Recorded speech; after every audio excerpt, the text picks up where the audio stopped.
Ha! Welcome, folks. I forgot to take off the cover of my camera at the start of the show, but no worries. The dude in the housecoat shot at the show. And yes, folks, we are live. It's Thursday. It's chilly outside, overcasted. It is turning into winter. Yes, even though technically winter doesn't start till December 21st, but here we are. Yes, folks, welcome. Thank you for attending and watching my show. If you are here, I know I have no actual viewers at the moment because I am live, but anyways, I will talk like you're all here to begin with. Now, I just want to bring up an update because, well, let's start it off with what I want to try and start off with from the beginning of my shows, which will be a brief introduction of a child that is currently missing in Canada. So, the other day, which I did an episode, and I know I should try and have a picture, and eventually things will get that way, but the fact that I'm speaking of missing children and hopefully they get found is something that I think more people should be doing. And we should be trying to look out for these missing children. Now, the update that I have for Jonathan Kennedy is really no update at all. Since I'm kind of new and trying to expose things or bring things to light or just to share, whatever you want to call it. Anyways, I have reached out to the Missing Child Society of Canada to find out about updates on missing children if I'm going to continue with this portion of the podcast dedicated to missing children within Canada. Like I said in my previous videos, listening to a fellow podcaster named Jeremy McKenzie has opened my eyes to realizing that there are more atrocities going on in this country and bad things happening than the ostrich call. Now that, I will leave it there and all that, but it did ring off a bell because, my God, it's a fellow 2-foot humanoid, right? And it's somebody's child and somebody that's a human, basically. Anyway, there's really no update for Jonathan Kennedy other than he's missing that I am aware of currently at this moment. He may be found already. But anyways, he is from, I believe, New Brunswick, like I said the last time.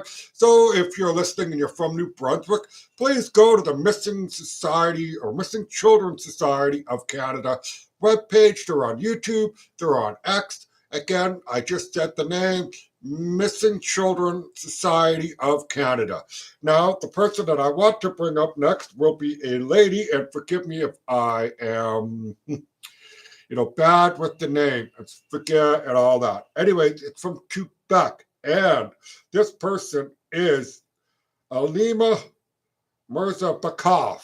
I hopefully said that right, and I know I'm squinting and everything else, but she has been missing since basically date night, October 30th of this year, so one day before Halloween.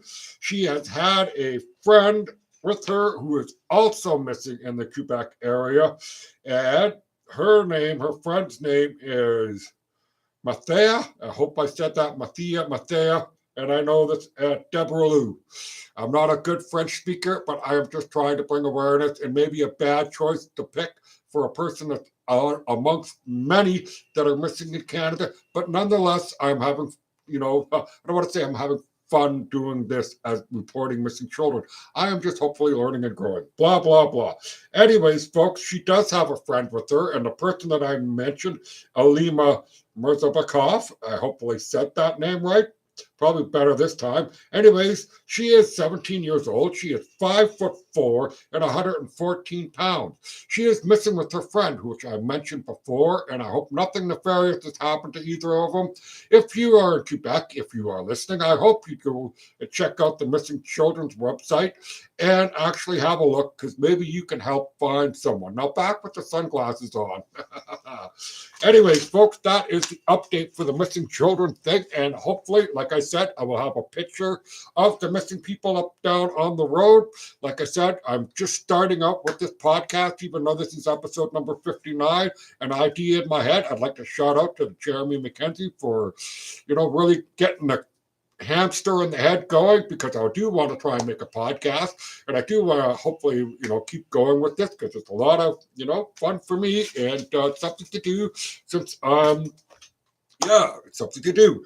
Now let's move on. And next person I really want to discuss, and I think it's very important because it relates to our country, it relates to our prime minister, and it relates to the company that he left called Brooksfield. Now, the person that I'm going to read here, his name is Robin Hillier.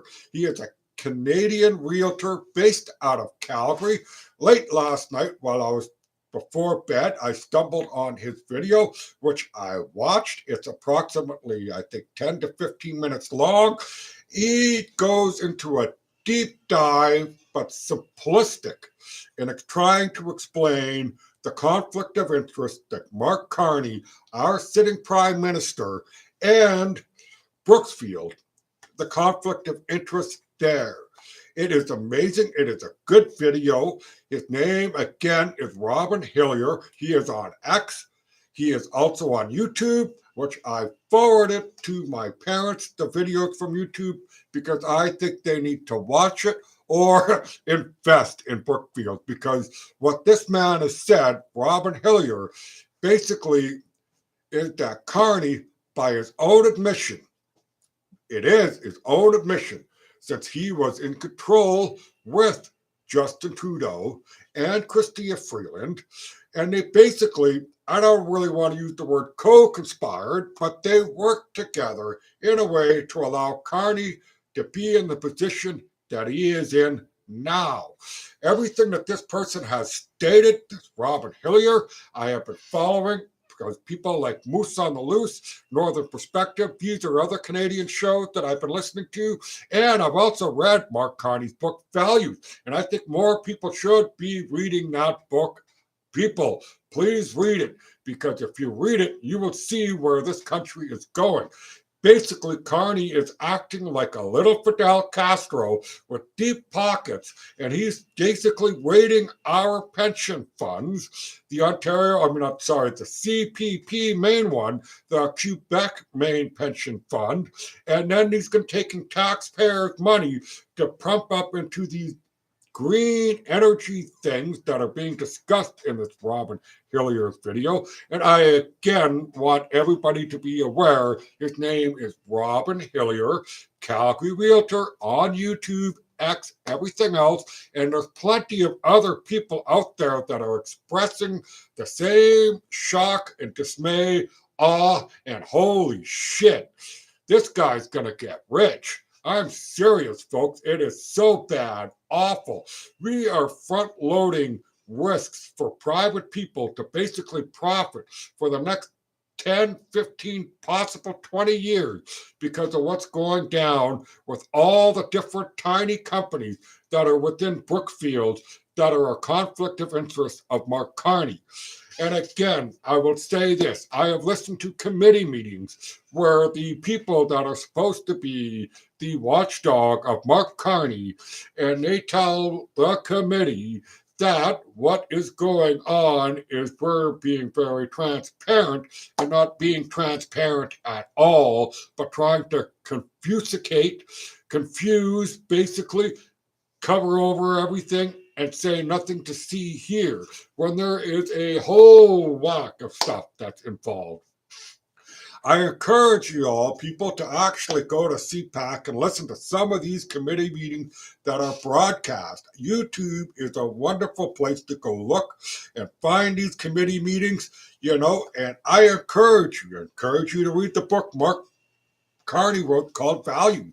It is an eye-opener. You have to remember, not too long ago, Global Alliance of Net Zero, which is like a thing that Carney championed way back when he was in, I think, Bank of England and a few other things.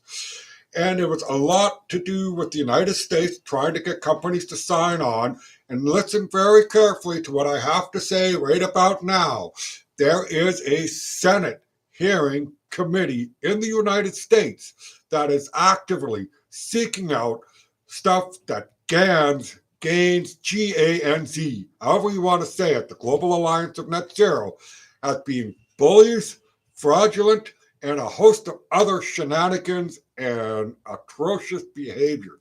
Bullying, anti-competitiveness behaviors. These are things that they try to do in the free land of the United States. Now, I know the United States is a corrupt country as well, but there is a Senate hearing regarding GANC, which Mark Carney championed. And if you remember, folks, what did Mr. Trump do? He's basically stopped anything to do with the green climate thing in the United States. They will no longer be funding it. Hence why Mark Carney wants our pension fund, the Quebec pension fund, and why he's trying to excuse, trying to confuse us with the new budget. And I honestly think that people need to go back and listen to the parliamentary budget office person who spoke and said, if we don't change this, we're broke in a year.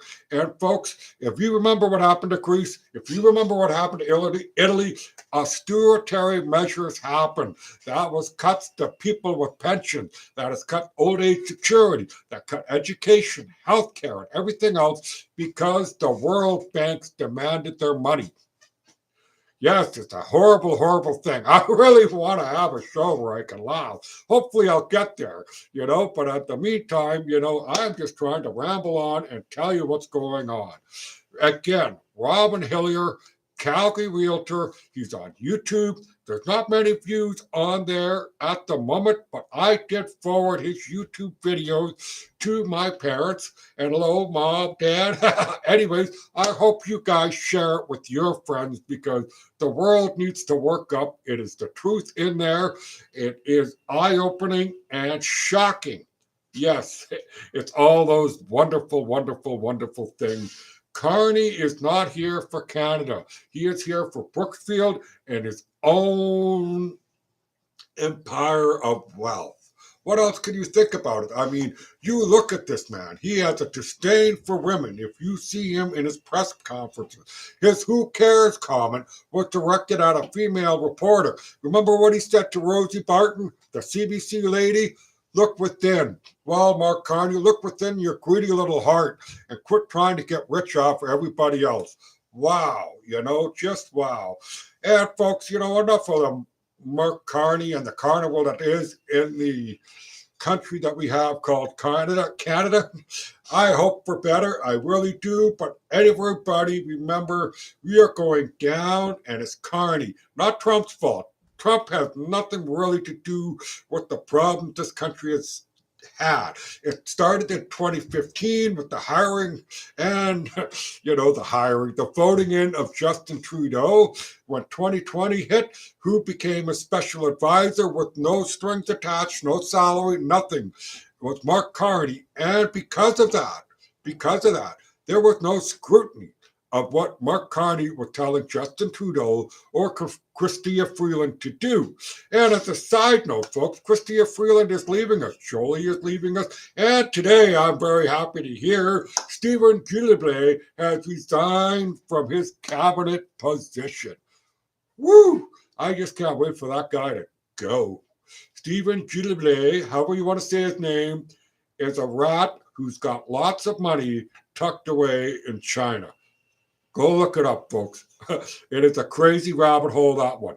All right, I said enough for that, and I do mean that. What I really want to talk about next is this. I have read, let's see if we get that better, The Scarlet Lesson by Jim McMurty. I bought the book a while ago. It took me a long time to read because, procrastination and everything else. It is not that it was a difficult read. It's a very easy read. Who Jim McMurty is basically a teacher that was fired for dare saying that the children that were found in Kamloops, so to speak, were not mass graves. Anyways, I am shocked to see the level of depravity, shenanigans from the school district, from the school board, from his own union, which just recently disparaged him again online. Based on what? Because he was being honest, trying to teach his class that the people that died at the Kamloops school was a lot to do with illness, like tuberculosis. I wish I could say that word right. One day I'll get it right. I will, But anyways, a lot of these children didn't die in mass graves and everything else. I'm not going to get too much detail about the whole issue, other than the fact that if you want to know, I honestly say go to the library, get this book, The Scarlet Lesson by Jim McMurty. It is forwarded by Conrad Black. There are many people that are in support of Jim McMurty, including myself. And you know what? The guy is decent. There's not much in this book that tells me that he's a bad man.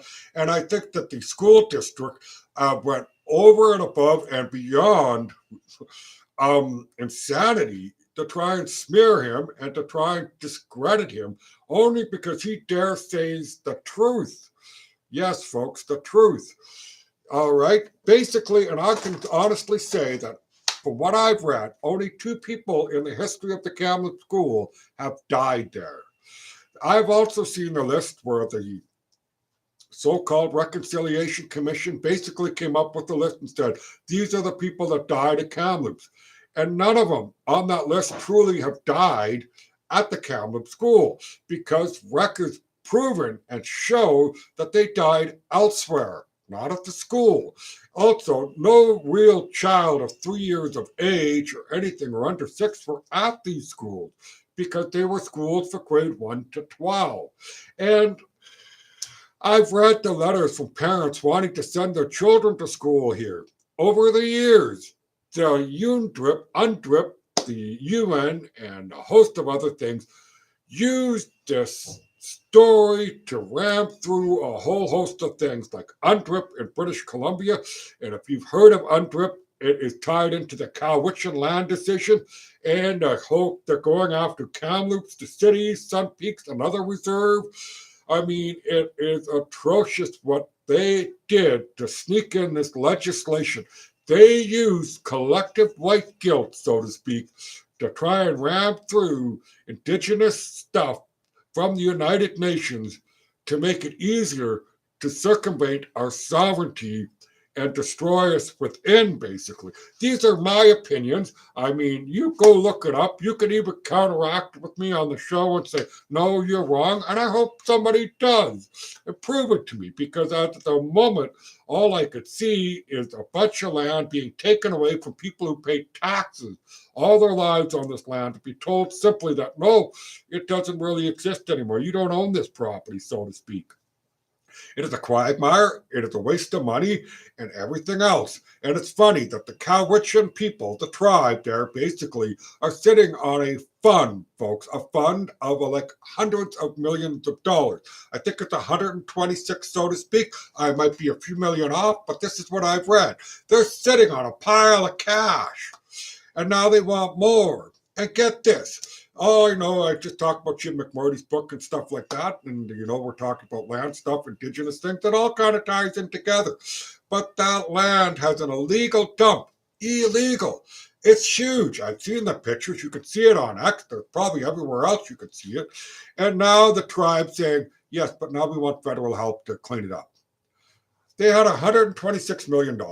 They just basically got a whole block of land given to them by courts, which hopefully will get overturned, but that's going to take years and everything else. I feel for the people of Cowichan that live in that area and everything else, and I also feel for the indigenous, because I'm going to bring this up because it blows my mind.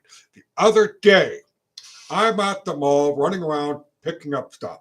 Danica was busy. I was by myself. She wanted me to go to the drugstore for her, pick up prescriptions.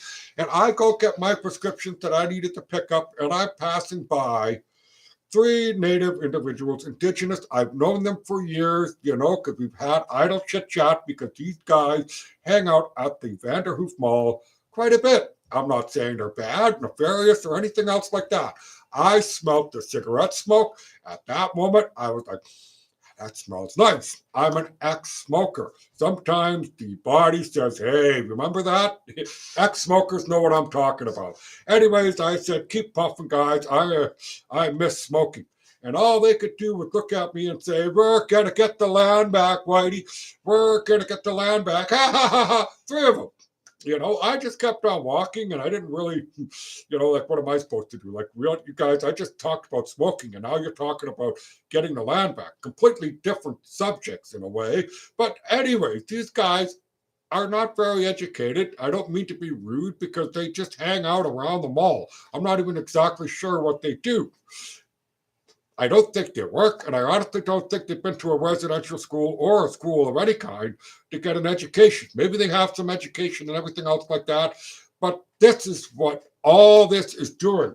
It starts with the lies that this man had to put up with because he was trying to be honest and teach his class the truth, and he gets vilified for it. Now we have people that are uneducated. And even myself, I don't know all the ins and outs about this whole saga, but I know enough to know that it's a lie. But these people that I'm just speaking of are thinking that somehow magically they're going to get land and they're going to get a house and they won't have to do a thing because reconciliation. What reconciliation can we truly have other than to move forward, right? Let's all move forward together, because what happened hundreds of years ago, just like the blacks in America asking for reparation, I'm sorry, but the people that, for the blacks in the United States, the Civil War was your reparation because slavery ended then, correct? Those people that died in the fields all over America in the Civil War paid the price of reparation so people can be free. With the country that had less than about 1% of the population actually owned a slave. Interesting tidbit, first slave owner in the United States was a black man, and he bought another black man. Wow. But enough for that. Anyway, I will only have to say is this, folks. Please read. I'm not trying to tell you that I'm correct. I'm not trying to tell you that what I'm saying is the truth, but it is what I see as the truth from the evidence that I have seen and my observations and my own little thinking cap. That is all it is. I'm just a dude in a housecoat trying to share with you, the general public, of what is needed for you to wake up in a way. I don't really need to convince you. You need to convince yourself. That's why I say, please, go get a book, The Scarlet Lesson from Jim McMurty. Read it. Read Jim McMurty's book and judge for yourself if he's such a bad man. I can honestly say he's not. I wish I kind of had him for a teacher back in the day because he would have been fun and stuff. Yes, folks, please do reading. Lots of it. Don't just trust the clickbait. Don't trust mainstream media. Read. Go out and research. Whatever you find might trigger you to think a little harder and go, what's going on? All right. Let's get back to the beginning of the show here where I discuss missing children. Please go check out the Missing Children Society of Calgary or Canada. They're based out of Calgary, according to the YouTube video thing that I saw. Missing Children of Canada. Go check them out. Go scroll down their feed. You might have seen a child. You could help a family reunite their loved one. That is the hopeful goal here. I'm not trying to do it for clout. I'm not trying to do it for any other thing other than let's hopefully have some families reunite with the loved ones that they're missing. And to get back to the middle part of the show that I discussed was Robin Hillier. No Jim there. Robin Hillier, Calgary Realtor on YouTube. Go check out his 10-minute video. Heck, I've retweeted or posted it on my X profile for Justice Truth. And there's many more people who've done the same because we are blown away by this little statement. Basically, the last thing I could tell you that is in Robin Hillier's whole little 10-minute spiel that he came up with is that what Mark Carney has created was a snake that is eating its own tail. And folks, we are the tail and the snake that he's using.